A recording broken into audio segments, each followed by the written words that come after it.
ഇതാണ് നമ്മളിപ്പോൾ ഇതുവരെ ഞങ്ങൾ കേരളത്തിൽ നിന്നായിരുന്നു ഇത് നിരീക്ഷിച്ചുകൊണ്ടിരുന്നത്. പക്ഷേ വരുന്ന വഴികളിലെല്ലാം നമ്മെ തടയുകയും ഉള്ളോട്ട് കയറ്റിവിടുന്ന അല്ലെങ്കിൽ പ്രത്യേകിച്ച് മാധ്യമപ്രവർത്തകരെ റിപ്പോർട്ടർമാരെ കയറ്റിവിടുന്നതിലൊക്കെ ഒരു പ്രയാസമുണ്ട്. ഇപ്പോൾ രക്ഷാപ്രവർത്തകൻ രഞ്ജിത്തിനെ അങ്ങോട്ട് വിട്ടു എന്ന് വെച്ച് ഒന്നും വരാനില്ല, പക്ഷേ ഇവർ വിടുന്നില്ല.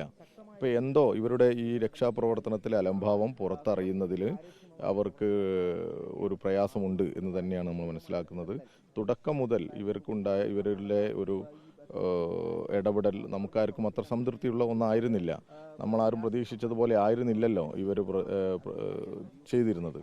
ഇവർ ബോധപൂർവം എന്തൊക്കെയോ മറച്ചു വെക്കാൻ ശ്രമിക്കുന്നു എന്ന് തന്നെയാണ് മനസ്സിലാക്കുന്നത്. 80% മണ്ണ് മാത്രമേ ഒരു വശത്ത് നീക്കം ചെയ്തുള്ളൂ എന്നാണ് പറയുന്നത്. പക്ഷേ ജില്ലാ ഭരണകൂടം അവകാശപ്പെടുന്നത് 100% മണ്ണ് നീക്കം ചെയ്തു എന്നാണ്. അതെ, നിങ്ങളാണല്ലോ കണ്ടത്, നിങ്ങൾ നേരത്തെ അവിടെ പോയതാണ്.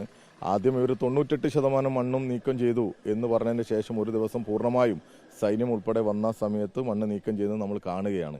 അപ്പോൾ ഇവർ തരുന്ന റിപ്പോർട്ട് മുഖ്യമന്ത്രിയെപ്പോലും, ഇവിടുത്തെ മുഖ്യമന്ത്രിയെപ്പോലും അവർ തെറ്റിദ്ധരിപ്പിച്ചു, മന്ത്രിമാരെ തെറ്റിദ്ധരിപ്പിച്ചു എന്നുള്ളതല്ലേ നമുക്ക് മനസ്സിലാക്കാൻ സാധിക്കുന്നത്. എന്താണ് ഈ പ്രശ്നം എന്നുള്ളത് ഒന്നുകൂടി നോക്കേണ്ടതാണ്. ഇപ്പോൾ രഞ്ജിത്തിനെ പോലും തടഞ്ഞു നിർത്തുന്ന സാഹചര്യമാണ് ഇപ്പോൾ ഇവിടെ ഉള്ളത്.